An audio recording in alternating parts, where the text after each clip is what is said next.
Hello everyone, I hope you all are fit, fine and healthy at your home. So today I am going to teach Science for Class 8, Lesson 6, Combustion and Flame. I just divided this lesson into 3 parts. In the first part, we are going to learn about introduction to combustion, types of combustion and condition necessary for combustion. So let's start our session. First, we are going to learn about introduction to combustion.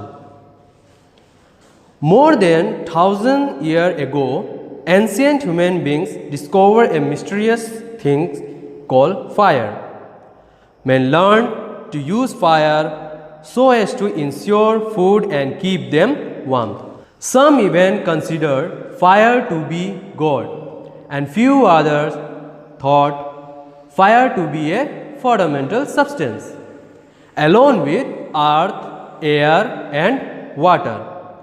But modern scientists say that fire is not a substance, it is rather a chemical process, a process in which a substance is burned with oxygen to give off heat and light. This is exactly how we define combustion. Combustion is a chemical change where a substance combines with oxygen to give off heat or light. Let us look at a few substances which undergo combustion. One common combustion process that we observe every day is wood burning. When wood burns, it produces new substance like carbon dioxide and water, along with the evolutions of heat and light. Some other common example of combustion process are burning or fire crackers and matchstick, etc. However, there are many such changes going around all the time. Now, moving into the next types of combustion. As we know that burning of a substance in the presence of oxygen is called combustion. In these changes, both heat and light are produced. Let us explore some examples of combustion which we observe in our surroundings. We have seen our parents light up gas burners in the kitchen, and also we have heard the news of forest fires, and when the festival season is around, we burn firecrackers. All these are examples of combustion reaction, but the speed at which all these combustion reaction process is different, and on the basis of speed, combustion reaction can be divided into 3 types: rapid combustion, spontaneous combustion and explosion. We will go through the 3 types of combustion detail one by one. Let us first look at rapid combustion. When we light a gas stove, it burns quickly and continuously. This means that the gas that makes the gas stove burn undergoes combustion very rapidly. Such a kind of combustion reaction is in which a substance burns rapidly is called a rapid combustion. Another example of rapid combustion is burning of matchstick. Now moving on to the next type, that is spontaneous combustion. This is a type of combustion which takes place in form of forest fires in the summer month. In the dry summer heat, the dry grass and leaves in the forest start burning on their own, and slowly the entire forest catches fire spontaneously and result in forest fires. Such a kind of combustion in which a material suddenly bursts into flames without the application of any apparent causes is called spontaneous combustion. Apart from forest fires, spontaneous combustion can cause other activities, like fire in coal mine. In mines, coal dust interact with oxygen in the air and burn spontaneously, result in fire. Chemical substances can also undergo spontaneous combustion. One such example is phosphorus, which burns on its own at room temperature. Finally, let us look at explosion. As in rapid combustion, we have to ignite the substance in this situation as well. But once it ignites, a large amount of heat, light and sound are produced. For example, when the firecracker explodes, a large amount of energy is produced, and this energy produced is in the form of an explosion of heat, light and sound. So, we have to be very careful whenever we deal with explosion. Now, I hope types of combustion is clear for you all. Now, let us move on to the condition necessary for combustion. The condition required to start the process of combustion are combustible substance, oxygen and ignition temperature. As we can divide substances into two types, one which undergo combustion and ones which do not. Substances which undergo combustion are called combustible substances. Paper, coal, LPG, wood, charcoal, kerosene are all undergo combustion and are example of combustible substances.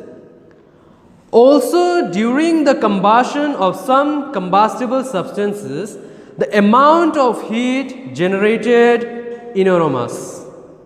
In such a case, energy generated from a combustible substance can be used to run vehicles. Such a combustible substance which produces a lot of heat is also called as fuel. And the substances which do not undergo combustion are called non-combustible substances. For example, water is a non-combustible substance. And some other examples are sand, stones, glass, which do not undergo combustion, are examples of non-combustible substances. Why does combustion need oxygen? Combustion is a chemical reaction between a combustible substance and oxygen. That is why oxygen is essential for the combustion of a substance. Let us do an activity. We have two lighted candles with us. As we can observe that the first candle keeps burning while the second stops burning. This is because in the first setup there is a constant circulation of oxygen or air, and the candle keeps burning till the wax reaches its end. While in the second setup, the supply of oxygen is limited. Once all the air inside is used during burning, the candles stop burning. This activity implies that for combustion to take place, oxygen is essential. Now, combustion can be complete or incomplete. If the supply of oxygen is adequate, the substance will burn completely. This is known as complete combustion. Complete combustion. Complete combustion is less polluting, whereas if the supply of oxygen is inadequate, the combustion will be incomplete. Incomplete combustion of fuels like kerosene, diesel and petrol produce many pollutants as they release carbon monoxide gas, while is highly poisonous and can be fatal. Now the third essential condition required to start the process of combustion is ignition's temperature. Now, what is ignition's temperature? We already know about combustion. In simpler term, we call it burning. Scientifically, it is a chemical combustion of substance with oxygen. This combination results in the production of heat and light. But to initiate combustion, some essential conditions are required. First, we need a substance that will combust. We call this substance as fuel. Second requirement to combust the fuel is oxygen.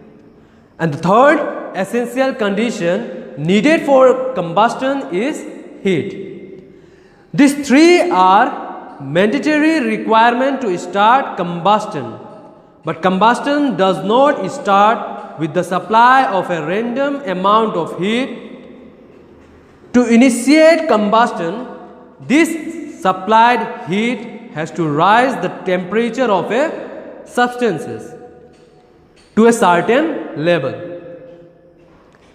A candle does not burn when kept at room temperature. This means that temperature level at which it burns has not been achieved. But when we heat it using a matchstick, it burns, so its temperature has increased beyond the temperature level at which it burns. We call this temperature level above which candle burns as ignition's temperature of candles. So a candle will not burn if its temperature is less than its ignition's temperature. It will burn as so on as its temperature goes above ignition's temperature.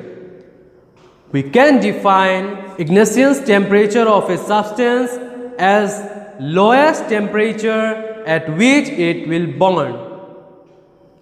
It is very important for a substance to reach its ignition's temperature to combust. So it is quite an important property to initiate combustion of any substance. Different substances have different ignition's temperature. We can see this by looking at ignition's temperature of kerosene and wood. Kerosene catches fire very easily. You can burn it by using the heat produced by matchstick, but to burn wood, heat of matchstick is not enough. Wood requires much more heat to initiate. This higher heat can be achieved by heat of burning paper or petrol. So, kerosene requires lesser amount of heat than wood to burn. In other words, the ignition's temperature of kerosene is much lower than wood. Substances like kerosene that burn very easily are called inflammable substances. These substances have very low ignition's temperature. As for example, petrol, diesel, CNG, LPG are all inflammable substances. So we have to store them very carefully so that they do not come close to fire by accident. Now, what is the full form of CNG and LPG? So, the full form of CNG is compressed natural gas, and the full form of LPG is liquefied petroleum gas. So, dear children, with this we have come to the end of today's class. I hope you will read the lesson and understand better what I have taught you. That's all for today. Stay home, stay safe. Thank you.